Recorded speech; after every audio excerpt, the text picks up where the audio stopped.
2015ல பாகுபலி அப்படின்னு ஒரு படம், பேன் இண்டியன் படம் அப்படின்ற ஒரு டேகோட இந்தியா ஃபுல்லா ரிலீஸ் ஆகுது. இந்தியா ஃபுல்லா ஒரு பெரிய ரிசப்ஷன் வருது. நான் தெலுங்கு ஸ்டேட்ஸ் எல்லாத்துலயுமே அந்த படத்துக்கு ஒரு ரீஜனல் ஃபிலிம்க்கு என்ன ரிசப்ஷன் கிடைக்குமோ, அதுக்கான ரிசப்ஷன் கிடைக்குது. கிட்டத்தட்ட நெறைய ஸ்டேட்ஸ்ல அந்த ரீஜனுடைய படங்கள விட அதிகமான பாக்ஸ் ஆஃபிஸ் ஹிட் அடிக்குது. நெறைய வசூல் பண்ணுது. மொத்த புரொடியூசர்ஸும், மொத்த இண்டஸ்ட்ரியும் இந்த பேன் இண்டியா அப்படின்ற ஒரு விஷயத்து மேல அங்க தான் கண்ணு வைக்கிறாங்க. எல்லா இடத்துலயுமே அத அப்ரிஷியேட் பண்ண ஆரம்பிக்கிறாங்க. அதனுடைய கன்க்ளூஷன் குறிப்பா மீம்ஸ்ல இருந்து எல்லா இடங்கள்லயும் பேச ஆரம்பிக்கிறாங்க. கட்டப்பா எதுக்காக பாகுபலிய கொன்னான் அப்படின்னு. இது பாகுபலி 2க்கு ஒரு பெரிய எதிர்பார்ப்ப கிரியேட் பண்ணுது. ஏன் அப்படின்னு மொத்தமே அப்படியே காத்துக்கிட்டே இருக்காங்க. 2017ல பாகுபலி 2 கன்க்ளூஷன் ரிலீஸ் ஆகுது. அதுக்கான சாட்டிஸ்ஃபையிங்கான ஒரு எண்டிங்கோட சாட்டிஸ்ஃபையிங்கான ஒரு செகண்ட் பார்ட்டா மாறுது. பெரிய ஹிட் அடிக்குது. பாக்ஸ் ஆஃபீஸ்ல இந்தியா லெவல்ல அது வரைக்கும் இருந்த எல்லாத்தையுமே உடைச்சிட்டு நம்பர் 1 அப்படின்ற பொசிஷன்ல போய் உட்காருது. ஒரு ரெக்கார்டா மாறுது. முதல் பேன் இண்டியன் ஸ்டாரா பிரபாஸ் அப்படின்ற ஒருத்தர் டேகோட பேன் இண்டியன் ஸ்டார் அப்படின்னு லீகலா எஸ்டாப்ளிஷ் ஆகுறாரு. இதுதான் இந்த பாகுபலி அப்படிங்கிற ஒரு பேன் இண்டியன் சாகாவினுடைய மொத்த தொடக்கமா இருக்கு. இன்னும் சப்ஸ்கிரைப் பண்ணாம இந்த வீடியோ பார்த்துட்டு இருக்கீங்கன்னா மறக்காம சப்ஸ்கிரைப் பண்ணிக்கங்க. பெல் ஐக்கனை ஆன் பண்ணி வச்சுக்கோங்க. ஸோ இதுக்கு முன்னாடி பேன் இண்டியா படங்கள் வந்ததே இல்லையா அப்படின்னு கேட்டா 1948ல எஸ் வாசனோட சந்திரலேகா வந்திருக்கு. அதுவே முதல் பேன் இண்டியா படம் தான். கிட்டத்தட்ட ஒரு பல லாங்குவேஜஸ்ல ரிலீஸ் பண்ணியிருக்காங்க. ஃபாரின் வரைக்கும் அந்த படத்தை ரிலீஸ் பண்ணியிருந்தாங்க. அப்பவே ரொம்ப பெரிய பட்ஜெட்ல ரிலீஸ் பண்ண ஒரு படம். ஸோ அப்படி பண்ண படங்கள் வந்து நிறைய அளவுல போயிருக்கு. எல்லா ஸ்டேட்லயும் ஏதோ ஒரு காலகட்டத்தில் எடுத்துக்கிட்டே தான் இருந்தாங்க. 1959ல சிவராஜ்குமார் அவர்களுடைய மகிஷாசுர மர்தினி அப்படின்னு ஒரு படம் வந்துச்சு. 7 லாங்குவேஜ்ல டப் பண்ணி ரிலீஸ் பண்ணாங்க. அதுக்கப்புறம் ஷோலே இந்தியா ஃபுல்லா பெரிய அளவுல ரிலீஸ் ஆகி ரெக்கார்ட் பண்ணுச்சு. ஒரு பாக்ஸ் ஆஃபீஸ் ரெக்கார்ட் அப்படிங்கிற ஒரு விஷயத்த செட் பண்ணுச்சு. இங்க தமிழ்நாட்டிலேயே பல தியேட்டர்கள்ல ஷோலே வந்து 100 நாட்கள்லாம் ஓடி இருக்கு. ஸோ அப்படி எல்லா காலகட்டங்கள்லயும் ஏதோ ஒரு வகையில அந்த பேன் இண்டியா அப்படின்ற ஒரு டேகோட ஒரு படம் வந்திருக்கு. டப் பண்ணி நிறைய இடங்கள்ல ரிலீஸ் பண்ணியிருந்தாங்க. ஆனாலுமே இதெல்லாம் ஹிந்தி படங்கள், நான் ஹிந்தி படங்கள் அப்படின்ற ஒரு பவுண்டரியோட தான் இருக்கும். சில படங்கள் பாலிவுட் படங்களா இங்க வரும். சில படங்கள் பாலிவுட் படங்கள், டப் பண்ண படங்கள் அப்படின்ற டேகோட வரும். ஹிந்தியில டப் பண்ணோம் அப்படின்னு அங்க ரிலீஸ் பண்ணுவாங்க. ஸோ இந்த பார்டர் ஒரு இடத்துல இருந்துகிட்டே இருந்தது. இது வந்து லீகலா, அபிஷியலா மொத்தமா பிரேக் ஆன ஒரு ஃபிலிம் 1992ல வந்த ரோஜா அப்படின்னு சொல்லலாம். ஏன்னா கதையாவே அந்த இடத்துல தமிழ்நாட்டுல ஆரம்பிச்சு காஷ்மீர்ல போய் முடியிற மாதிரி இருக்கிறதுனாலயே அது அபிஷியலா ஒரு பேன் இண்டியன் பிலிமா அந்த இடத்துல ரெஜிஸ்டர் ஆயிருந்தது. ஸோ இந்த வகையில இந்த பேன் இண்டியா பிலிம்ஸ் அப்படிங்கிறது எல்லா காலகட்டத்துக்கும் ஏத்த மாதிரி அப்படி அப்படியே அதுக்கு தகுந்த மாதிரி ரிலீஸ் ஆகிட்டே இருந்தது. மணிரத்னம் வந்து இதுக்கு இன்னொரு புது வடிவம் கொடுத்திருக்காரு. அந்த நார்த் சவுத் அப்படிங்கிற ஒரு பேரியரை முதல்ல இந்தியன் லெவல்ல உடைச்சவர் அவர் தான். அதுக்கப்புறம் அவர் பண்ண நிறைய படங்கள் வந்து அப்படியே டைரக்ட் ஹிந்தி ரிலீஸாவும் பண்ணியிருந்தாங்க, தமிழாவும் பண்ணியிருந்தாங்க. இதை ஃபாலோ பண்ணி அப்படியே சங்கர் வராரு. இந்த மாதிரி எல்லா இண்டஸ்ட்ரியிலும் ஒவ்வொரு இடத்துல வந்துகிட்டே இருக்காங்க. ஸோ இந்த வேலைகள்லாம் நடந்துகிட்டே இருந்தா கூட அந்த போஸ்ட் 2000 பீரியட்ஸ்ல நிறைய ஹிந்தி பிலிம்ஸ் தமிழ்ல டப் பண்ணி டைரக்டா தமிழ்ல ரிலீஸ் பண்ற மாதிரியும் பண்ணியிருக்காங்க. நீங்க 2012ல இருந்து 2018 அந்த காலகட்டத்தில் ஸ்கூல்ஸோ காலேஜஸோ படிச்சவங்ககிட்ட கேட்டு பாத்தீங்கன்னா சென்னை எக்ஸ்பிரஸ், ஹாப்பி நியூ இயர்லாம் அவ்வளோ பெரிய ரீச்சா இருந்தது. லுங்கி டான்ஸ், இந்தியாவாலே இந்த 2 பாட்டுமே போடாத எந்த ஆனுவல் டேவோ இல்ல ஃபங்க்ஷனோ இல்ல வேற திருவிழா கூட கிடையாது. அவ்வளோ பிரபலமான சாங்ஸா இருந்தது. அவ்வளோக்கு அவ்வளோ அதுக்கான ரீச் இருந்தது. ஸோ இந்த லெவல்ல வந்து நெறைய படங்கள் இருந்தது.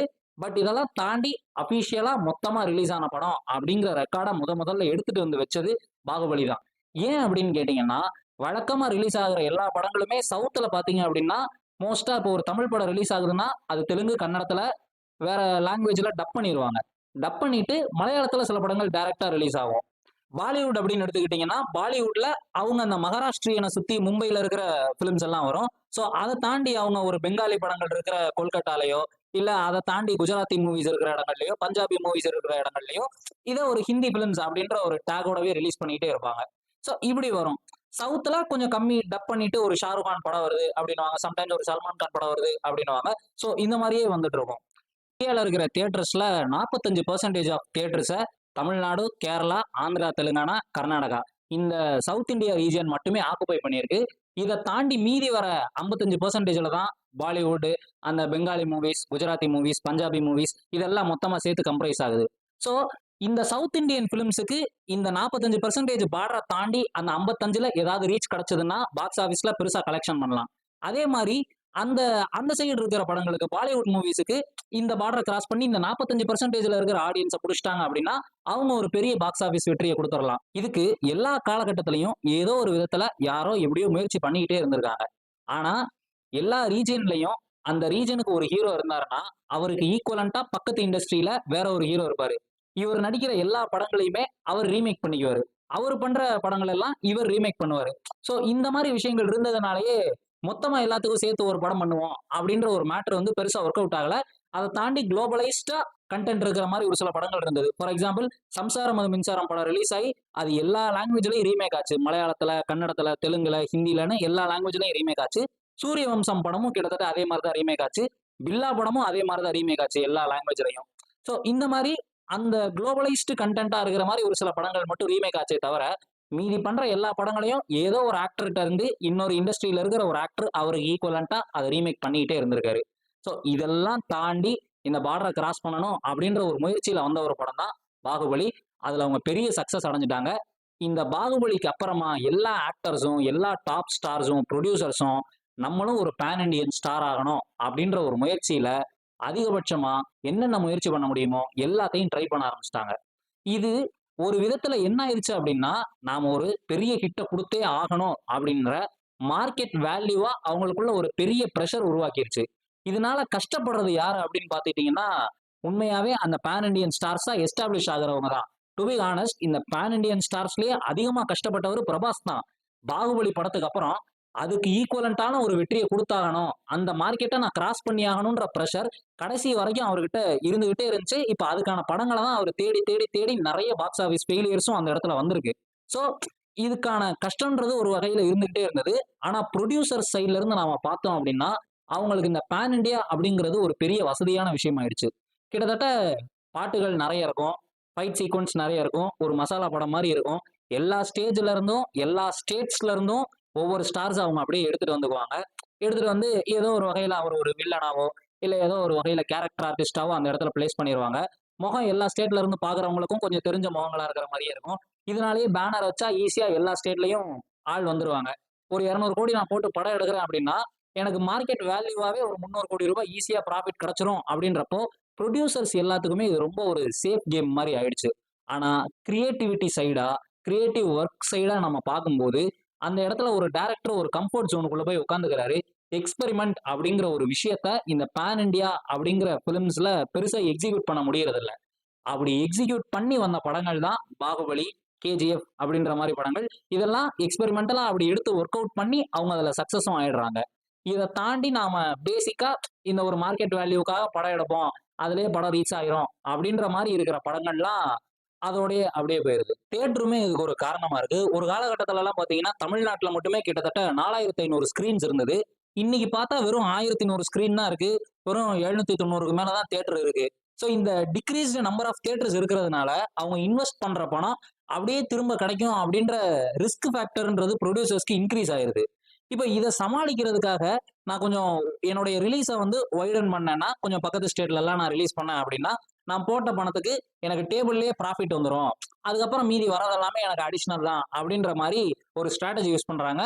ஜெயிலருமே கிட்டத்தட்ட அப்படி எடுக்கப்பட்ட ஒரு படம் தான். இதை நெல்சனே ஒரு இன்டர்வியூல கன்ஃபார்ம் பண்ணியிருப்பாரு. நான் படம் எடுத்ததுன்றது வந்து கிராஃப்டா இவ்வளவு பண்ணணும் அப்படின்லாம் இல்ல. ஒரு மார்க்கெட் செட் இருக்கு, அந்த மார்க்கெட்டுக்காக நான் அந்த படத்தை எடுத்திருக்கேன், அதை அது சாட்டிஸ்ஃபை பண்ணிருச்சு, நான் என்ன நினைச்சனோ அதை சாட்டிஸ்ஃபை பண்ணிருச்சு அப்படின்னு சொல்லிட்டாங்க.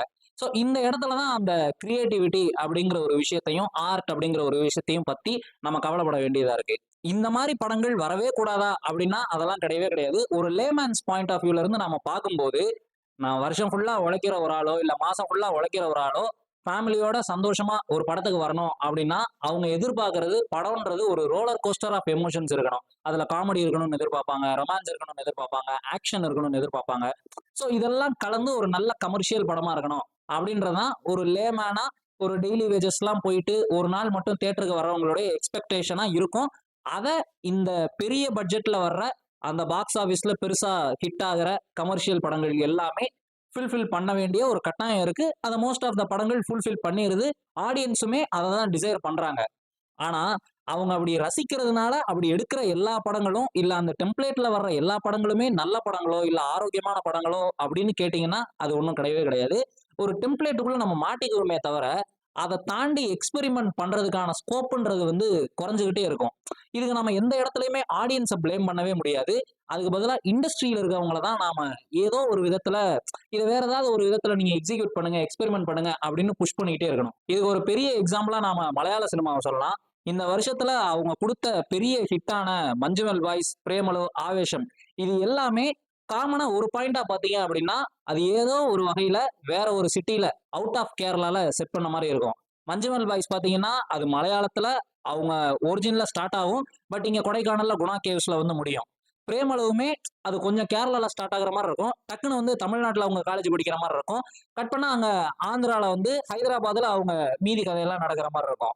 ஆவேசம் அஃப்கோர்ஸ் அதே மாரி கேரளா பேக்கிரவுண்ட் இருக்கிற ஒருத்தவங்க பெங்களூர்ல என்ன பண்றாங்க? அப்படின்ற மாரியான பேக்ட்ராப்போட இருக்கும். ஸோ இந்த மாரி ஸ்ட்ராட்டஜிக்கா அவங்க ஒரு சில விஷயங்கள்லாம் பண்ணி எக்ஸிக்யூட் பண்றப்போ, அவங்களுக்கு என்ன எதிர்பார்க்குறாங்களோ, அதுக்கான ப்ராஃபிட்டும் சரி, அட் த சேம் டைம் கிராஃப்ட்டாவும் அவங்க அத ரொம்ப நல்லா பிரசன்ட் பண்றதுக்கான ஸ்கோப் இருக்கு. மார்க்கெட்டும் அவங்களுக்கு கிடைச்சிருது. ஸோ இந்த மாரி நாம பான் இண்டியன் ஃபிலிம்ஸ்க்கு நெறைய எக்ஸ்பெரிமென்ட் பண்ணலாம். இதே மாரி நம்ம பைலிங்குவலா, ட்ரைலிங்குவலா இன்னும் நெறைய விஷயங்கள எக்ஸ்ப்ளோர் பண்ணிட்டே இருக்கணும். ஃபார் எக்ஸாம்பிள் சீதாராமம் பண்ணாங்க. அவங்க கம்பெனி வந்து ஒரு தெலுங்கு புரொடக்ஷன் கம்பெனி. புரொடக்ஷனா அது தெலுங்கு படம். ஆனா, அதில நடிச்சது யார் அப்படின்னு பார்த்தீங்கன்னா, துல்கர் சல்மான் மலையாளத்துல இருந்து வந்து நடிச்சாரு. மிருணால் தாக்கூர் அவங்க ஹிந்தி ஆக்ட்ரஸ். அவங்க வந்து ஒரு தெலுங்கு படத்துல நடிக்கிறாங்க. பட் ஒரு பிராண்டடா அது ஒரு தெலுங்கு படமா தான் ரிலீஸ் ஆச்சு. ஆனா, அது எல்லா இண்டஸ்ட்ரியிலயுமே ஒரு பெரிய வரவேற்ப வாங்குச்சு.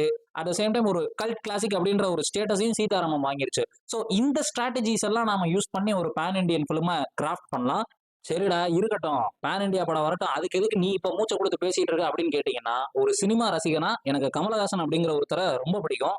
ஆனா, இப்ப அவர் பண்ற படங்கள்லாம் இருக்கு இல்லையா? இந்தியன் 2 ஒரு தக் லைஃப் பண்றாரு. அன்பறிவு மாஸ்டரோட ஒரு ஆக்ஷன் படம் பண்ண போறாரு. ஏற்கனவே விக்ரம் பண்ணியிருந்தாரு. இப்படி ஒரு ஜோனுக்குள்ள அவர் போயிட்டாரு. மறுபடியும் அவர ஒரு பஞ்சதந்திரம் மாரி ஒரு ஹியூமரான படத்திலயோ, இல்ல ஒரு வசூல் ராஜா மாரி அவ்ளோ ஹியூமர் இருக்கிற ஒரு படத்திலயோ, அவரோட ஹியூமர எக்ஸ்ப்ளோர் பண்ற மாரி ஒரு ஜானர்ல பார்க்கவே முடியாம போயிருமோ! அப்படிங்கிற ஒரு வருத்தம் சினிமா ரசிகனா எனக்குள்ள இருக்கு. சினிமாவ நேசிக்கிற பலருக்குமே அந்த ஒரு கொஸ்டினாவும், வருத்தமாவும் இருந்துகிட்டே இருக்கு. இத பெர்ஃபெக்ட்டா எக்ஸிக்யூட் பண்ற ஒரு ஆள் யாருன்னு பார்த்தீங்கன்னா, மம்முட்டி. 72 வயசு ஆகுது. இந்த 72 வயசுலயும் அவரு ஒவ்வொரு ஜானர்லயும் ஒரு எக்ஸ்பெரிமென்ட் பண்றாரு. மாஸா ஒரு படம் பண்ணோம் அப்படின்னு டர்போன்னு ஒரு படம் பண்றாரு. பீஷ்ம பருவம் பண்றாரு.